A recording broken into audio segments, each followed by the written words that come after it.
What's up, YouTube? It's your boy Drew, and today I'm going to be showing you guys how to turn your PC into a Hackintosh.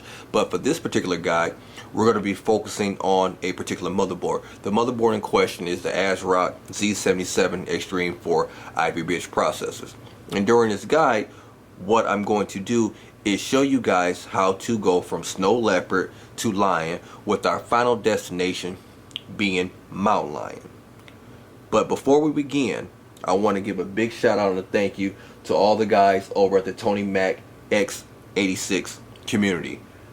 Best website for anything related to Hackintosh. There's a wealth of information there. I suggest anybody who's getting involved with this, please go over there, register, become a member, come involved in the community. There's a lot to learn, and while you're over there, you might be able to teach some people some things or two along the way. Also, I want to give a plug out to MacBreaker.com.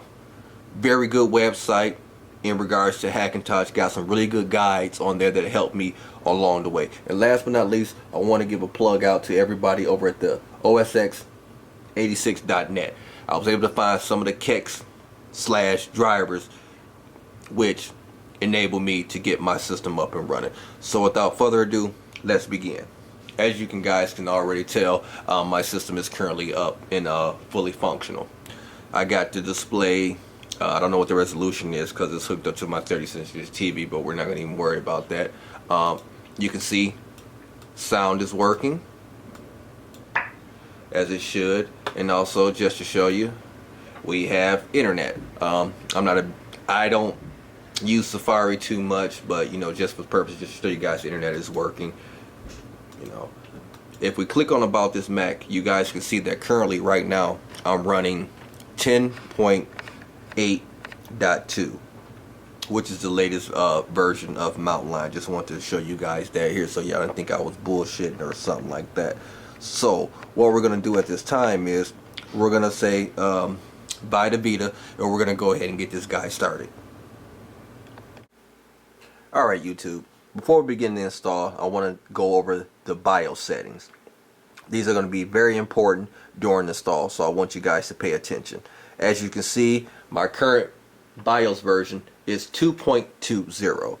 I upgraded my BIOS to this using the InstaFlash utility directly here in the BIOS, and I got my BIOS directly from Asrock. So I would suggest you guys flash your BIOS to this version or a higher version. I can't speak on every other version here, but this version of the BIOS works good for me. As you can see, I got 8 gigs of RAM installed. Please note that since we're starting from Snow Leopard, there's been numerous reports that you should only use 4 gigabytes of RAM. So before we begin to install, I'm going to go ahead and slide one of those sticks out. Now to the fun part, the settings. So what you want to do, let's go over here to advanced. There's going to be 3 options of focus in this menu. Let's start with the first. The first is going to be North Bridge configuration. In here, what you want to do is you want to come down here to where it says share memory, and you want to set this to 64 megs. This is going to be very critical during the install process, and if you plan on using the onboard graphics, you want to make sure that this is set to 64. Now, let's go over here to storage configuration. Here, you should have all your SATA controllers enabled. The most important factor is going to be right here, the SATA mode selection. You want to go ahead and select that and change that to AHCI. Max, for some reason, that's the mode they like to run in. Then you can see down here that for my SATA 3 mode, I have that set to AHCI as well. I set that because my previous OS before this was Windows. So now the last part that we want to pay attention to is the ACPI configuration. Now from here, the only option that you want to be concerned about is the ACPI HPET table. You want to go ahead and make sure that that's enabled. Those are basically the only settings that I've changed in my BIOS. Of course, I got onboard USB 3.0, all that stuff selected, onboard LAN, yada yada yada. Now, for the last option, we want to go over here to boot. And I suggest that you set your boot options to always boot to the DVD drive first.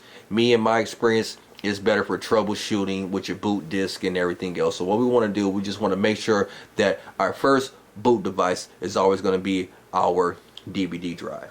So with that being said, BIOS configuration looks good. Make sure that you have these settings.